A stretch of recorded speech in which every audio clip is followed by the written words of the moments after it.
What would you do if the person who once broke you suddenly invited you to watch them live your dream? Would you ignore it? Would you go just to prove a point? Or would you walk in quietly and let success speak for you? This story isn't just about love or revenge. It's about pride, the kind that blinds us until truth walks back into the room wearing grace. She wanted to humiliate her ex-husband, but when he showed up in a Rolls Royce, the whole city learned that class isn't bought, it's built. So stay with me, because what happened at that wedding will leave you speechless. But before we dive in, hit like, share this video with someone who loves powerful stories, and make sure you subscribe, because here, every story isn't just told, it's felt. In Lagos, the city never really sleeps. Even at midnight, its heartbeat echoes through the traffic lights, the laughter from rooftop lounges, and the distant hum of ambition. It's a city where pride walks taller than truth, and where image means everything. And in the middle of that city, there lived a woman named Adana. To most, she was the picture of success, beautiful, confident, and engaged to one of Lagos' most sought-after bachelors, Tundelayed, heir to the Allied group of companies. Their wedding was set to be the event of the year. The kind of occasion where people don't just show up, they show off. But Adana had a secret reason for that wedding. One that had nothing to do with love, or joy, or happily ever afters. Her real mission was revenge. You see, before Tund, there was Kelechi, her ex-husband. He wasn't rich, not even close. When they were together, they lived in a small one-bedroom apartment in Surulere. She worked as a stylist, and he was a struggling tech entrepreneur, a dreamer who believed code could change his world. But dreams don't pay rent, and Lagos doesn't wait for dreamers. Every night, Adana came home to the same flickering bulb, the same pot of rice, and the same promises that things will change. For a while, she believed him, but as months passed, her patience turned into bitterness. She wanted more: luxury, comfort, recognition, and when those things didn't come fast enough, she convinced herself Kelechi was the reason her life wasn't moving forward. So one morning, she packed her bags, left her wedding ring on the table, and walked out. No fight, no warning, just a note that said, "I can't keep waiting for you to become somebody." That was 3 years ago. Now Adana was somebody. Her Instagram was a gallery of luxury vacations, designer gowns, and soft life quotes. Her followers called her Queen D of Lagos. She had the life she once envied, and she made sure everyone saw it.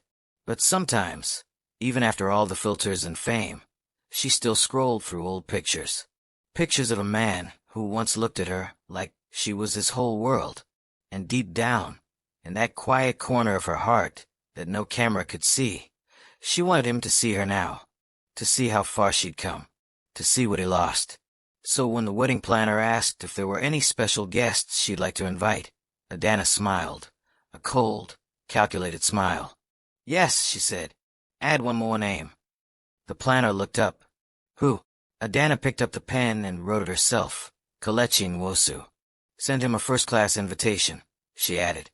"I want him right at the front row." The planner hesitated. "That's your ex-husband, right?" Adana's lips curved slightly. "Yes. Let him come and see what success looks like." The wedding prep became her empire of control. Every fabric, every flower, every camera angle was designed to impress.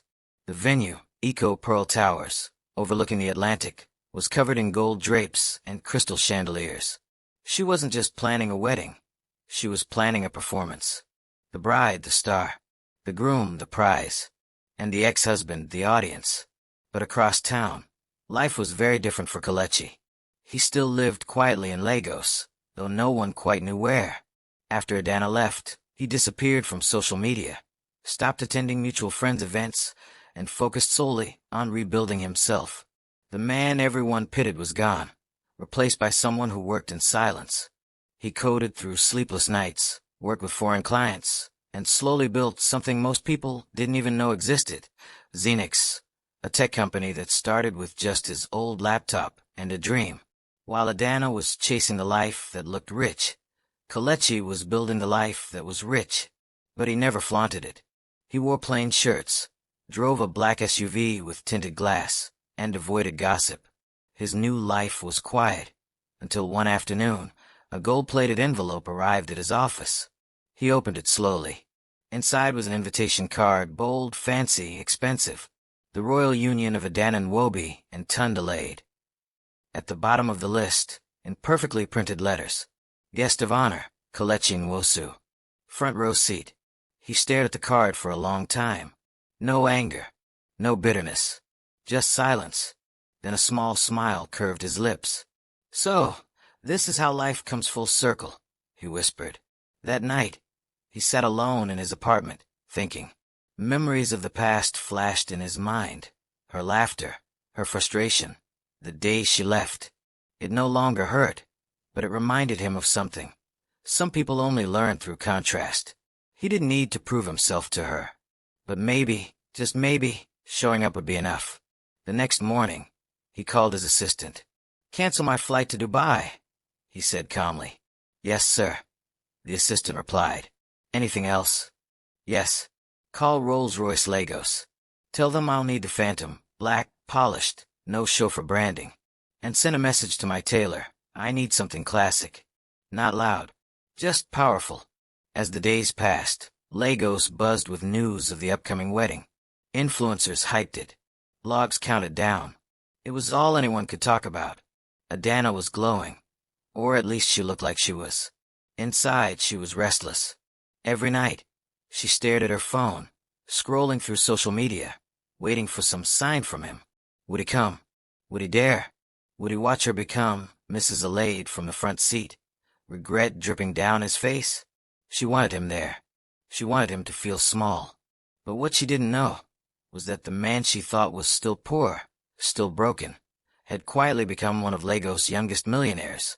And when Kelechi finally confirmed his RSVP, her assistant smiled and said, "He'll be there, madam." Adana smirked. Perfect. The night before the wedding, Lagos lights flickered under the humid air. The city was alive, laughter, honking, and luxury cars rolling through the island. In her hotel suite, Adana stood before the mirror in her white gown, imported from Milan. It shimmered under the light like liquid silver. "You're the queen tomorrow," her maid of honor said, adjusting the veil. Adana smiled faintly. "Yes, tomorrow, everyone will see it." Meanwhile, across the city, Kelechi stood on his balcony, sipping coffee. From his penthouse, the view of the city looked endless. His phone buzzed, a reminder from his driver. "Sir, everything is ready for tomorrow." He nodded. "Good. Let's give Lagos something to talk about." The same city that once watched him fall was about to watch him rise. Morning broke over Lagos like a spotlight. From the island to the mainland, the air smelled of heat, perfume, and possibility. The city was awake. Horns blaring, engines roaring, and gossip already running faster than traffic. At the Eco Pearl Towers, guests in glittering fabrics lined the red carpet. Paparazzi flashed cameras like fireworks. Everyone was talking about the wedding of the year, the union between Adana Wobi and Tundalade. Inside her suite on the 28th floor, Adana stood before a mirror framed in gold. Her gown shimmered like frost. Her makeup was flawless, almost regal. But behind the glass, behind that perfect reflection, her heartbeat raced. This was supposed to be her day, her victory, her moment to prove she'd won. Her bridesmaids fluttered around her like butterflies, fixing veils, adjusting pearls, whispering compliments. "Madam D, you look divine," one of them said. Adana smiled faintly. "I should. Today is history." Yet even as she said it, a strange unease pulled at her chest, like the Lagos humidity pressing against her lungs. Downstairs, luxury cars rolled through the circular driveway. Bentleys, G-Wagons, Maybachs. But then came a silence that cut through the noise. A black Rolls-Royce Phantom glided in. No horns, no entourage, just quiet power. The crowd's heads turned. The doors opened, and out stepped Kelechi Nwosu. He wore a tailored black tuxedo, simple, clean, but commanding. A silver watch glinted on his wrist. No bodyguards, no assistants, no loud jewelry. Just a calm presence that made people instinctively move aside. Phones came out immediately. "Who's that?" Someone whispered. Another answered. "That's Adana's ex-husband, ABI. The one she dumped." "No way. Look at that car, though." The murmurs spread like wildfire. Kelechi walked with unhurried confidence, nodding politely to the ushers who nearly stumbled over themselves to greet him. Inside, he was greeted by the sight of chandeliers dripping with crystals, tables set with gold plates, and a massive banner that read, "Adana Tund, a royal union." He smiled faintly. Royal indeed. An usher led him to the front row, exactly where Adana had requested. As he sat, he could feel eyes on him. Some curious, some judgmental, some quietly impressed. But he didn't care. He wasn't here for them. Upstairs, Adana got the message through her earpiece. "Ma'am," the planner whispered. "He's here." Adana froze. "He came." "Yes, ma'am. Front row." Her pulse quickened. Good, she thought. Let him see. Her mind painted the picture she wanted. Her walking down the aisle in white perfection, while he sat there, poor, regretful, and visible. But she had no idea that the same man she thought she destroyed had rebuilt himself from the dust. The ceremony began at noon. Soft violins filled the hall. Guests whispered, phones recorded. The live stream ticked past 20,000 viewers in minutes. Tundalade stood at the altar in his custom abaya, his gold cufflinks flashing under the lights. He looked every inch the rich Lagos groom, smiling, charming, confident. When the double doors opened, Adana appeared. The crowd gasped. The cameras clicked. She walked slowly, gracefully, her veil trailing behind her like smoke. Each step echoed pride. But then, halfway down the aisle, her eyes drifted, just for a moment, to the front row. And there he was, Kelechi, calm, composed, watching her with the quiet of a man who no longer needed to prove anything. Her breath caught. For a split second, the noise around her faded. She saw the same eyes that once looked at her with love, now filled with something else. Not anger, not longing, just peace. It unnerved her. She quickly turned her gaze forward and forced a smile.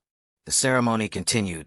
The choir sang, and vows began, but her thoughts refused to settle. Kelechi sat there, watching her exchange vows with another man. The crowd cheered, the officiant spoke, but he was lost in his own quiet reflection. Funny, he thought, this could have been us. But if it were, maybe I wouldn't have become who I am now. He remembered the nights of hunger, the heartbreak, the humiliation, but he also remembered the moment he decided to start over, to let pain become fuel.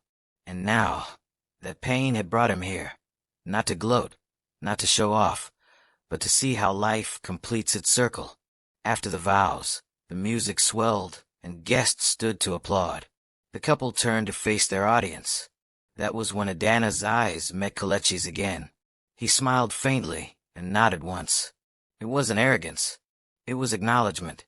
A silent "I forgive you." And that smile, simple, calm, genuine, felt heavier than any insult could have been. Something inside her shifted. For the first time in years, she didn't feel triumphant. She felt seen, exposed. Her plan to disgrace him had just turned into a mirror reflecting her own emptiness. As the reception began, Lagos heat mixed with champagne bubbles and designer perfume. The dance floor glittered under the lights. Everyone laughed, took selfies, toasted love. Everyone except Adana. She watched from her table as people approached Kelechi, shaking his hand, whispering respectfully. Someone recognized him from a Forbes article. Young CEO transforming African tech. Her throat went dry. Tund, her groom, leaned close. "Babe, who's that guy everyone's greeting?"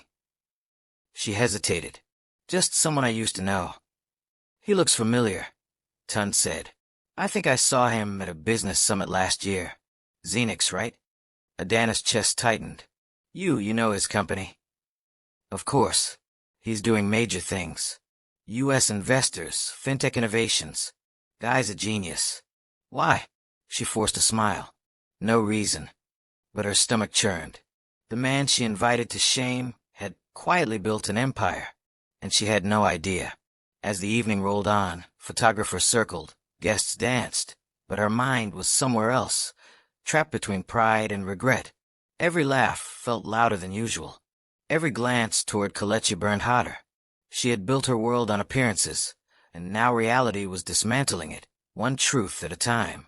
Kelechi eventually rose from his seat. Conversations paused. Cameras turned. He walked toward the exit with quiet grace, nodding at a few familiar faces. But before he reached the door, Adana stood. Their eyes met again across the golden hall. And for the first time since she left him years ago, she whispered his name. Kelechi. He stopped, turned slightly. The crowd noticed. A hush fell. Even the DJ lowered the volume. Adana swallowed. Her voice trembled just a little.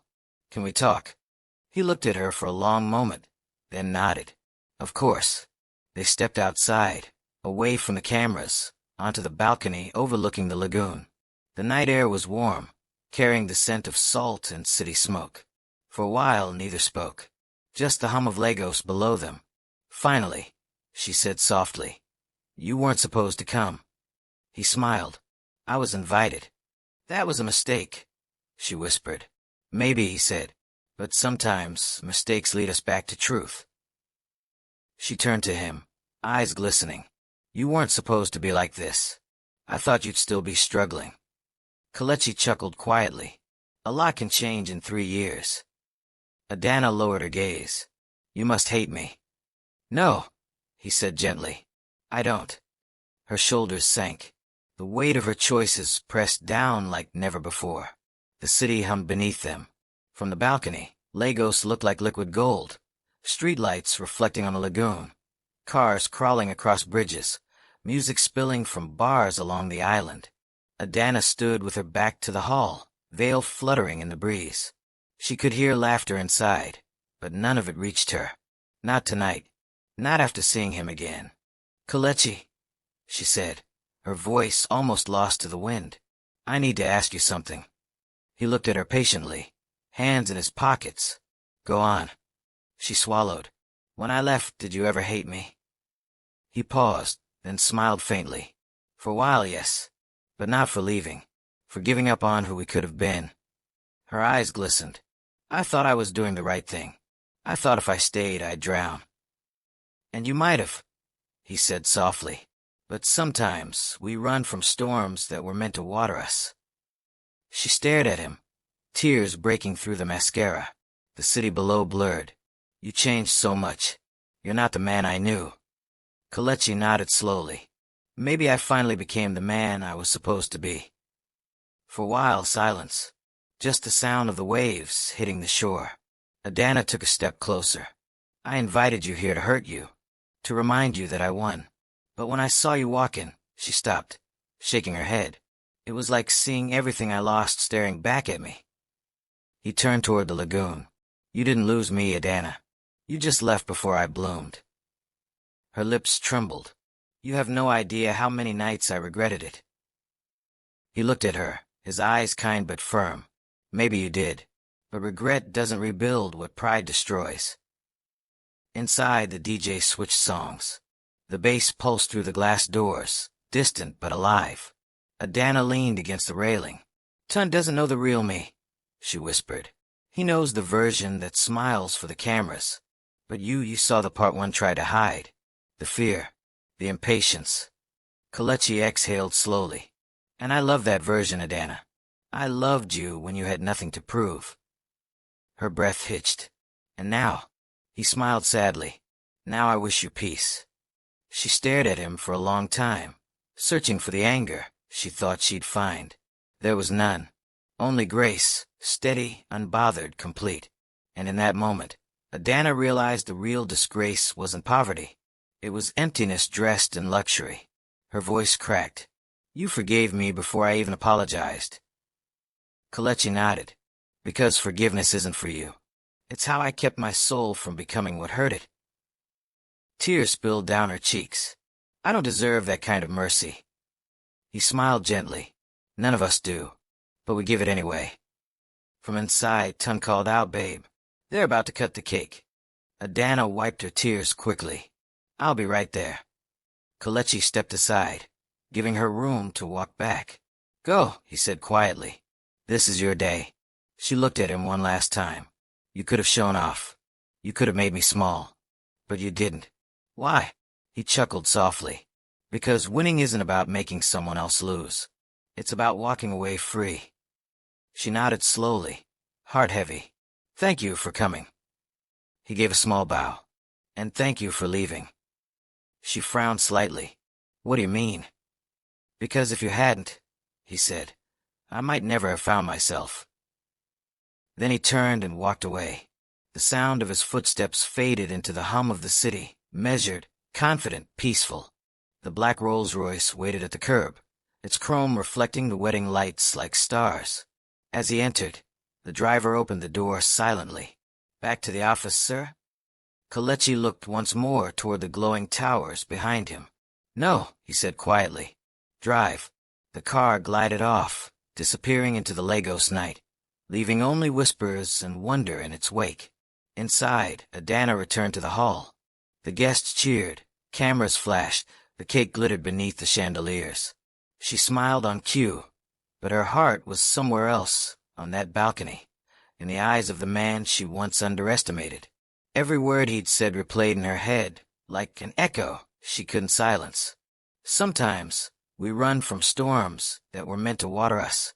As the crowd shouted, "Kiss the bride," she leaned forward automatically, but her gaze drifted toward the window, toward the dark road where the Rolls-Royce had vanished.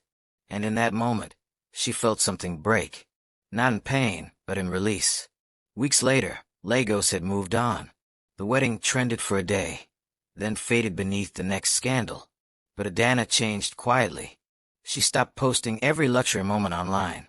She spent more time at work, visited her parents more often, and one evening, she even walked into a community school with a check for girls' education.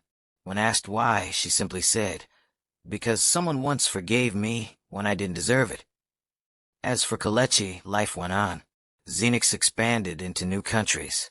Investors doubled. His name began appearing on international panels about African innovation, but he never mentioned the past. Not once. He had turned pain into purpose, and purpose into peace.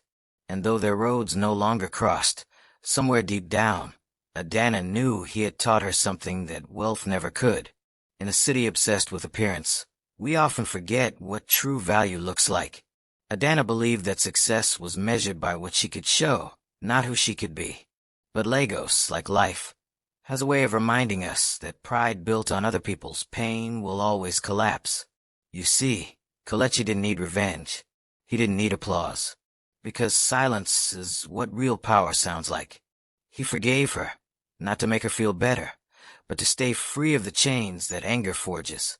And Adana, she learned that disgrace doesn't come from poverty.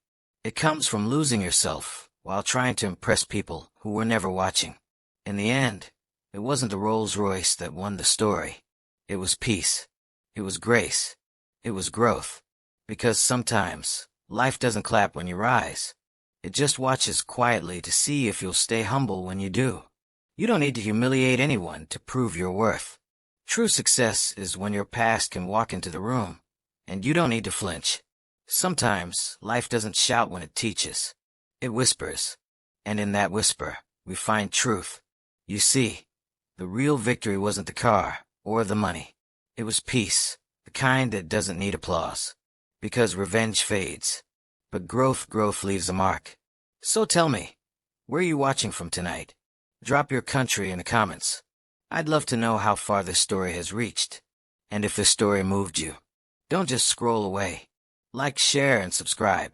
That's your way of saying thank you, and helping more people discover stories that remind us what it means to be human.